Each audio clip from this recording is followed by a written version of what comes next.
Okay, so today we're going to be talking about the high yield facts of irritant contact dermatitis.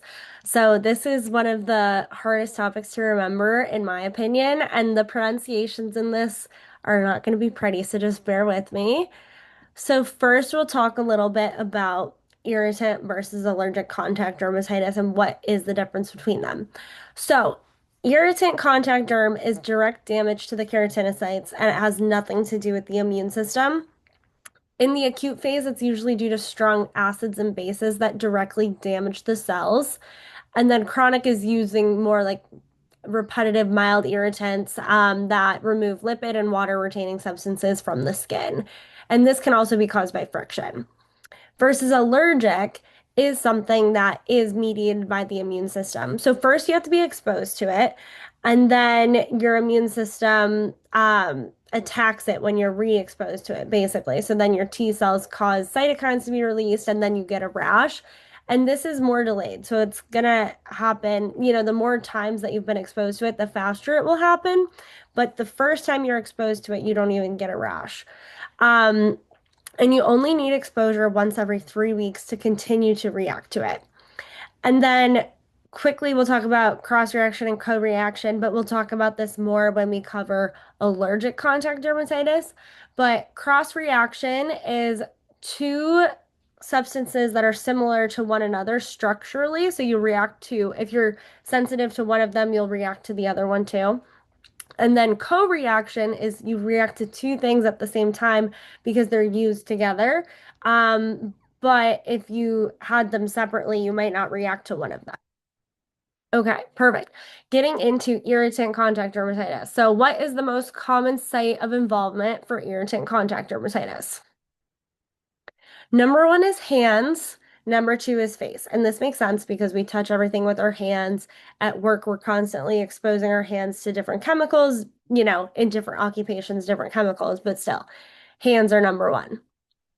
Okay, what compounds can cause a pustular or acneiform irritant contact dermatitis?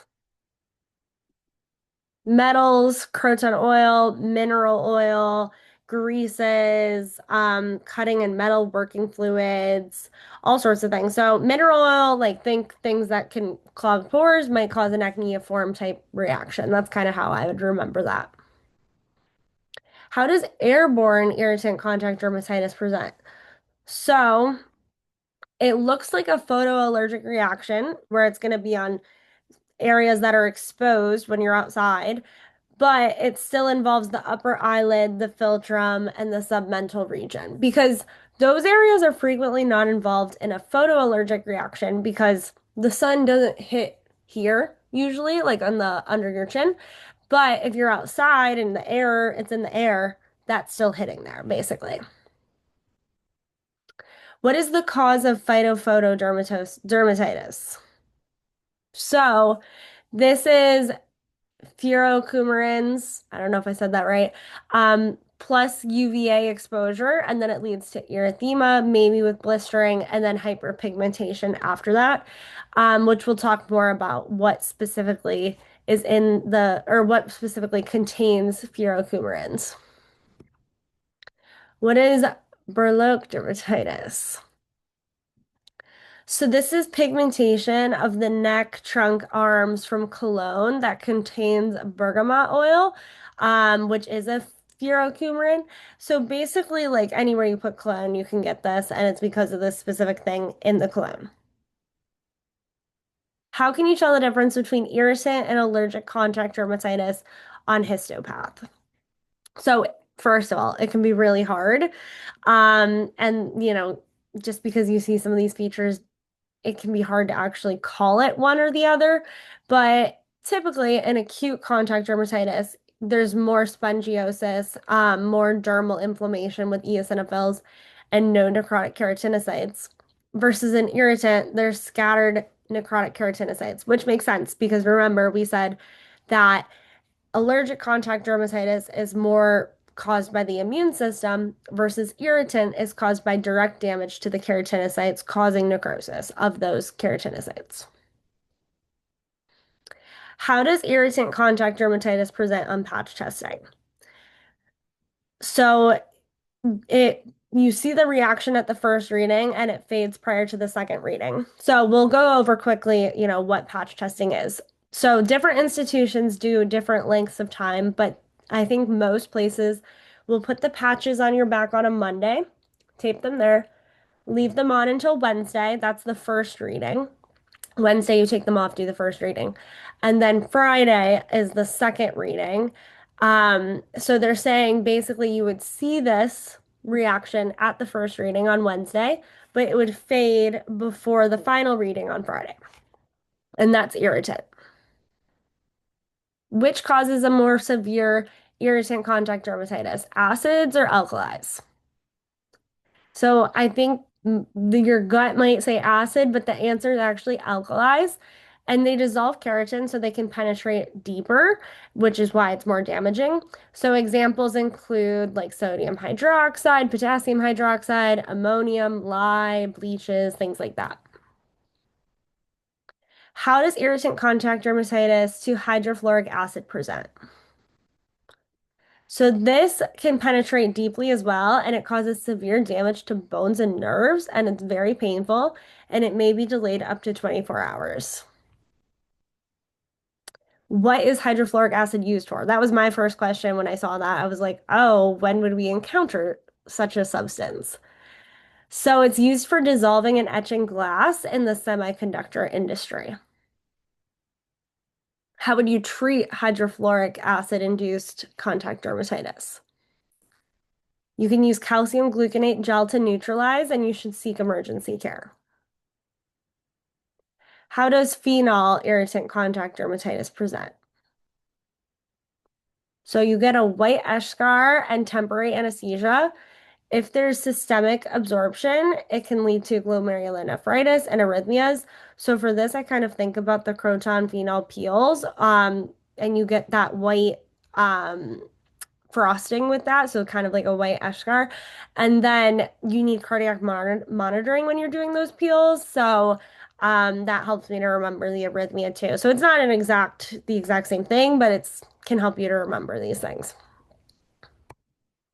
How do you treat phenol ICD when present? So you can use 65% ethylene or isopropyl alcohol to neutralize it. What plant species cause non-immunogenic contact urticaria? So this is the Urticaceae family, which is the nettle species. How does this present? So they get rapid edema, pruritus, and burning at the site of contact. And then sharp hairs on the plants have toxins that cause release of histamine, serotonin, and acetylcholine. What is the cause of glaucoid dermatitis? So this is prickly pear, and the large spines or shorter barbed hair cause a penetrating injury. And this can lead to inoculation of several different organisms, including Staph aureus and atypical mycobacteria. What's the most common cause of irritant contact derm in florists? So daffodil is kind of the classic answer, but it's really due to calcium oxalate that's found in different plants, including daffodils and tulip bulbs. What other plants have calcium oxalate in them? So the houseplant dumb cane has it, and pineapple. What chemical in pineapples besides calcium oxalate cause ICD? So this is bromelain, and that's the, official name of the pineapple plant. What plant family contains caspate? Oh, I can never say this word. Capsaicin. So this is the hot peppers. So Solanaceae. And you can neutralize it with vinegar or antacids. What plants are in the Euphorbiaceae family? So this is the croton plant, splurges, poinsettias. They have formyl esters, which can cause irritant contact dermatitis. And then they also contain a compound like latex and it can also temporarily cause blindness. So a lot of consequences with this family of plants. What plants contain, oh gosh, a photoanemon or ranunculin? So this is the buttercups and marigolds, and these can cause an irritant contact dermatitis, which is like classic linear vesicles, but there's no hyperpigmentation following. What plants contain thiocyanates? So this is in garlic, black mustard, and radish.